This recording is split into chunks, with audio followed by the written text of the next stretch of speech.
After a few minutes, and a little more zen buzz, she decided she was missing the best views and some good sun, and asked the waiter if she could move outside.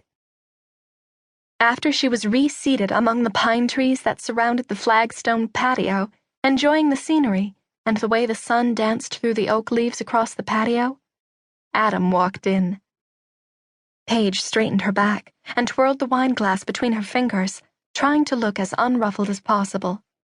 He was just so ridiculously good-looking, so unfair for a guy she'd hoped would amount to nothing. He'd thrown on a dinner jacket over his blue jeans, to meet the restaurant's dress code, she supposed, and the effect was disarmingly sexy.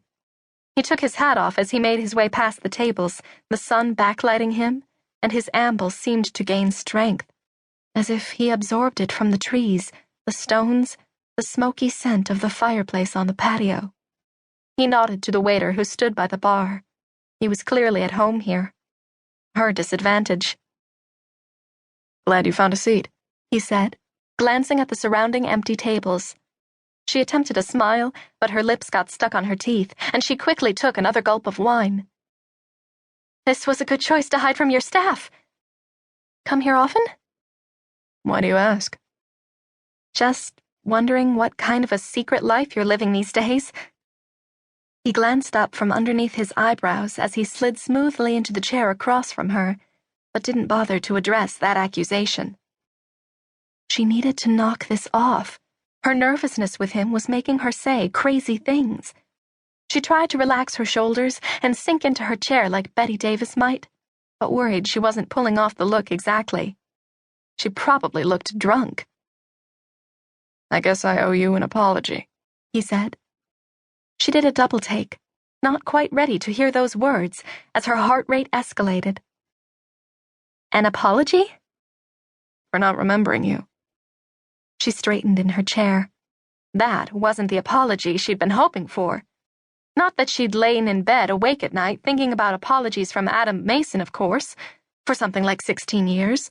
But whatever, he was at least being polite. "At first." He cocked his head. "Then I did." Up this close, at this tiny patio table, a citron candle flickering under his chin, Adam exuded a strange mixture of strength and relaxation. Every element of his body had a solidity about it, as if his muscles were rocks from the earth. His jeans, his shirt, his jacket, his wind-blown hair, they all had the same natural air, as though he were one with this place, as if he came from its soil, which she supposed in some ways he did. The strength was the part that made her nervous. "Do you remember a lot from back then?" Her voice came out in a too-high octave. His frown became suspicious. "What are you asking?" "Nothing, it was a strange summer." He gave her another of those looks from behind now furrowed eyebrows, this one with something that might be irritation.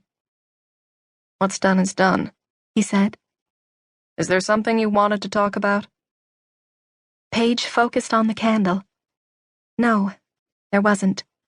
She didn't want to get to know him again and stare into those blue eyes while she heard his story, everything that had happened since that summer.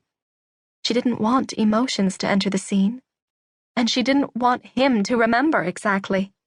She tried to repeat another of her mother's favorite rules to herself about never letting hearts get in the way of business, but she quickly gave it up for another gulp of wine. "Not really," she said. "I'm just here to do business with you." He nodded. "Great. Let's talk business then." The waiter came over to pour another glass, but Adam ordered a scotch instead. She studied him as he tossed his jacket over the back of an adjoining chair and rolled his sleeves up. Dang, he had beautiful forearms. "So why don't you start?" he asked. "I'm sure you're getting lots of offers to sell your property." "I am." "We are too." "I imagine." "We heard you were close to making a deal with Dave McGregor. He offered to buy from us, also." "He's offering the fairest price so far. Beyond fair, really. I'd advise you to take it." "Well, that's the thing. We want to keep the land for a little while longer. For an event. An important event."